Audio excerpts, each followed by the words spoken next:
Civil rights hero John Lewis will be laid to rest today in Atlanta. Yesterday, he was carried through the streets of the city on his way to the state capitol. The funeral will be held later this morning at Ebenezer Baptist Church. Speakers include former Presidents Bill Clinton and George W. Bush. Former President Barack Obama will deliver the eulogy. And in the New York Times this morning, Lewis' final essay, which was set to be published on the morning of his funeral. It has an urgent message for the civil rights activists of today. He says this: "Though I may not be here with you, I urge you to answer the highest calling of your heart and stand up for what you truly believe. In my life, I've done all I can to demonstrate that the way of peace, the way of love, and nonviolence is the more excellent way. Now it is your turn to let freedom ring. When historians pick up their pens to write the story of the 21st century, let them say that it was your generation who laid down the heavy burdens of hate at last, and that peace finally triumphed over violence, aggression, and war. So I say to you, walk with the wind, brothers and sisters, and let the spirit of peace and the power of everlasting love be your guide."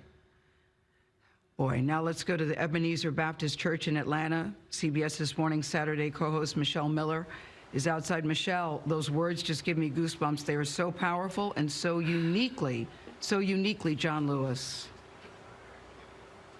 I couldn't say it better, Gail. Good morning to you. And as you well know, Ebenezer Baptist Church, here where I'm standing, has had a long-standing history. Dr. Martin Luther King Jr. preached here. He's actually buried just next to the old sanctuary across the street. And it's a church Congressman Lewis called home. Lewis married his wife Lillian here. They were both lifelong members. And this is where the world will say goodbye to him.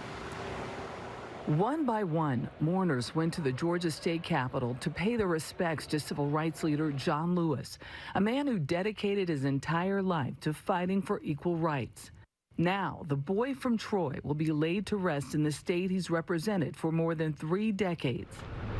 Earlier Wednesday, Congressman Lewis left the U.S. Capitol for the last time as his fellow lawmakers said goodbye. John Lewis made it clear to us that when we see wrong, when we see things that need to change, we should find a way to get in the way.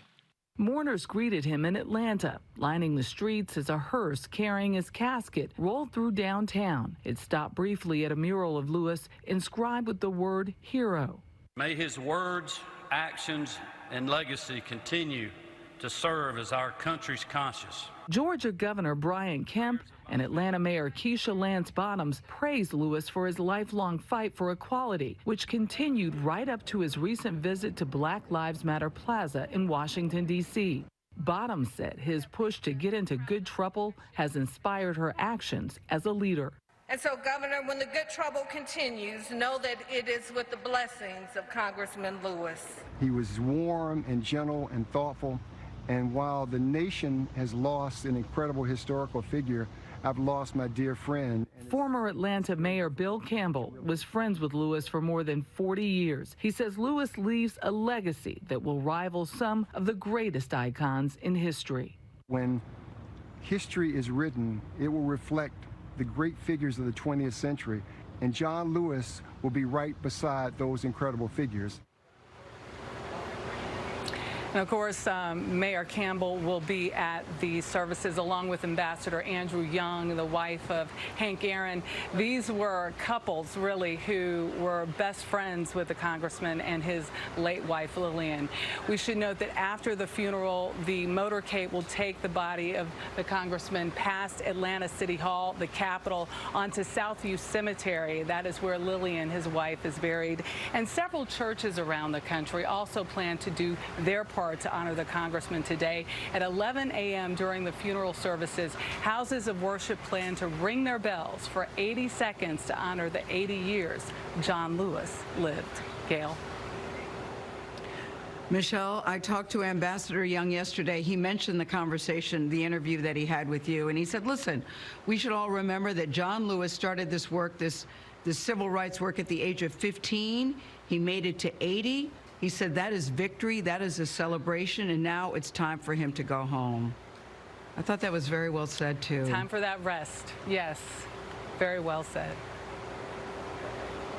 His family described him as a humble, simple man, but to the very end, he devoted his life to making this world a better place for all of us. Thank you, Michelle Miller.